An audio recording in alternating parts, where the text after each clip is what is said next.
And speaking of layoffs, it seems the US has been laid off too. It is no more the preeminent power in West Asia. West Asia, or the Middle East as the US calls it, is realigning. And the latest headline involves Syria and Saudi Arabia. They are re-establishing diplomatic ties, and Russia is said to be brokering the deal. Earlier this month, Iran and Saudi Arabia came together, and China claimed to have brokered that deal. So two major developments, and the US was out of both of them. It seems peace is coming to West Asia, and it's coming without the help of American firepower. The significance of this for the region and the world cannot be overstated. Let's tell you what happened yesterday. Reports said Syria and Saudi Arabia were resuming ties. A source in the Ministry of Foreign Affairs revealed to Al Ikhbariya that ongoing talks have started with the Syrian Ministry of Foreign Affairs. In a comment on what was circulating by some international media, the source said that within the kingdom's keenness to facilitate necessary consular services to the people, a discussion is underway between officials in the kingdom and their counterparts in Syria about resuming the provision of consular services. The deal is still work in progress. It's expected to be sealed after Eid al-Fitr. That's on the 21st of April. And there are still apprehensions that it may not sail. But the progress so far and the fact that it's happening is a big step forward. You see, Syria has been a pariah state. It's ruled by President Bashar al-Assad. I say ruled and not led because he's not shown much leadership, frankly. For over a decade now, the Arab world has cut ties with him. It happened after the Arab Spring of 2011. Assad unleashed a brutal crackdown on protesters. His actions led to a civil war, a war that is still going on. The Arabs began calling for Assad's ouster. They began supporting the rebels in Syria. The rebels were fighting the Syrian regime, Assad's regime. So Gulf nations and the US supported these rebels. Then Russia and Iran entered the picture. They supported the Assad regime. And the tide of the civil war turned. The fighting has been on for more than 10 years, like I said. Entire cities have been razed to the ground. Millions have fled their homes. But Assad has clung to power. And he's done so with the help of Russia. Recently, he visited Moscow. And there he spoke about the need to rebalance the world order.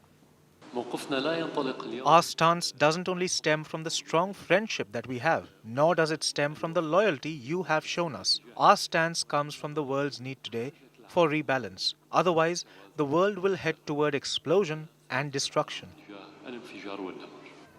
It's a bit rich coming from a man who gassed his own people to death.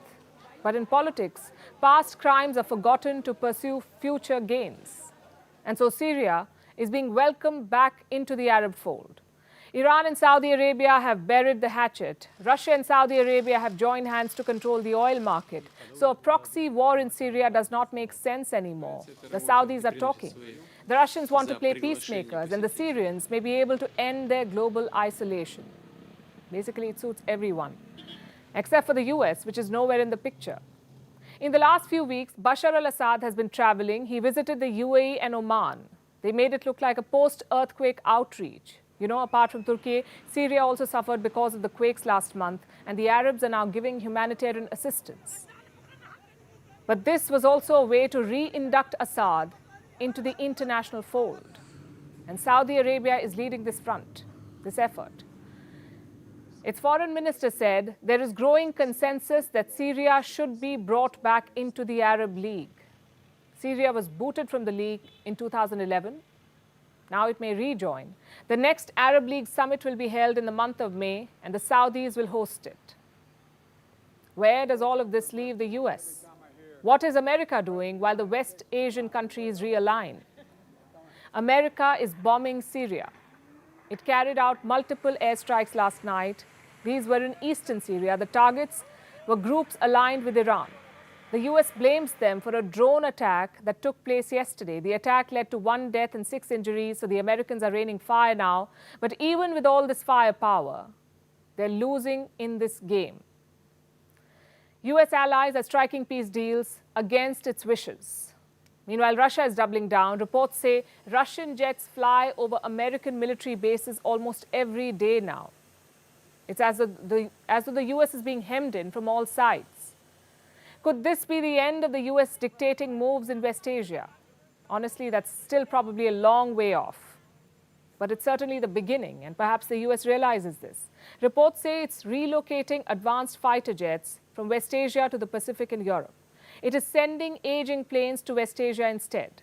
The US is reportedly looking to focus on China and Russia and perhaps leave West Asia to look after itself, which it's doing anyway.